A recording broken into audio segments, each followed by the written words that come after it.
हे शार्दूल पाटील आणि मी प्रस्तुत करत आहे वेंधळा आहे होय मी एक पात्री नाट्य. वेंधळा गबाळा बावळा अलबत्त्या गलबत्त्या ही सगळी शिल्की विशेषणं घरोदारी नेमकी आम्हाला चिकटतात बघा.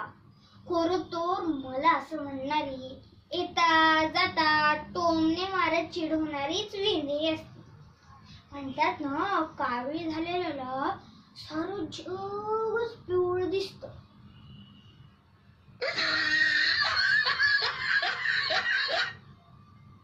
अहो सिद्धार्थ विचकून हसायला काय झालं?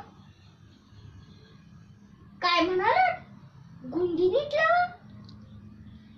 अरे चा पहा घाई घाईत निघालो तर चुकून शर्टाची गुंडी वर खाली लागली.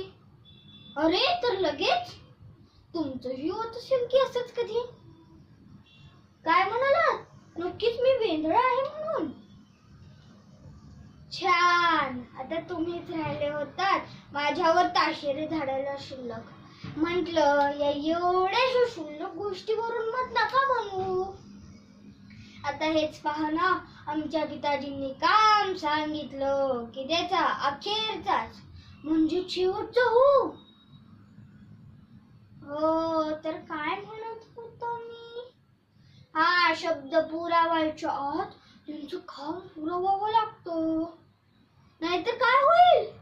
अहो बाप रे बाप, अहो जगदंबीचा अवतार असणारे आमचे पिताजी खोटं वाटलं की काय असे रागवतात. पण ते जाऊ दे, प्रश्न त्यांच्या रागवण्याचा नसून मधल्यामध्ये आम्हाला फुकटच्या बोलण्या खाव्या लागतात आणि शिवाय वर वेंधळा म्हणून उद्धार आहेच. आता हेच पहा ना, ही गुंडी चुकून वर खाली लागली तर तुम्ही सगळे मला हसला. आणि काय झालं ते सांगू? बाबांच्या रागाला घाबरून घाईघाईने शर्ट चढवला आणि कामाला निघालो. आणि हा सगळा घोटाळा झाला. आणि चुकून शर्ट उलटा घातला असता तर नुसता वेंधळा गबाळा येडपट वेडा आहे असाच ठरलो असतो मी.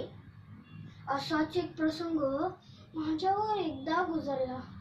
त्या दिवशी कधी नव्हे तो आईने मला बाबांना चहा नेऊन द्यायला सांगितला. तिच्या दृष्टीने हे अगदीच मामुलीचं काम. मी असं अलगद कब्बशी घेऊन घामे होत कसा बसा दिवाण खाण्यावर पोचलो.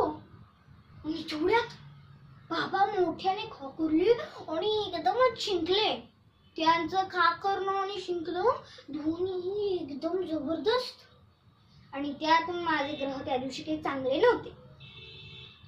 त्यांच्या हातात नेऊन चहा देणार तोच त्या जबरदस्त शिंकेने घोटाळा केला आणि नवी कोरी कब्बशी खळकन फुटली.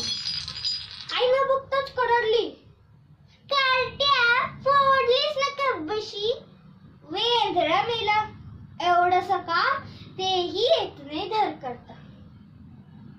ते तर नेहमीच आहे म्हणा. पण काल काय झालं ते सांगू?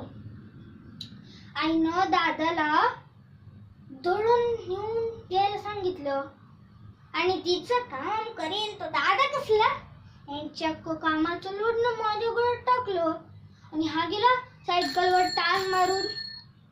मी दळणाचा डबा सायकलीला अडकवला आणि थेट गिरणी गाठली. त्या गिरणीवाल्यालाही उगाचच झापलं. पीठ नीट गुळगुळीत ते दळून.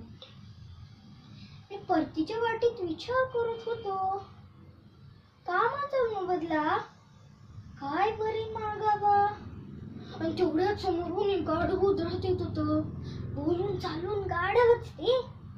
त्याला चुकवायला गेलो, दुसरे एकाच्या अंगावर आदळलो. परत पण छान खरचटलं होतं. कसं बस घर घातलं. पोचे पडलेला डबा आलेलं कमी पीठ वाहून आईने ती झापायला सुरुवात केलीच.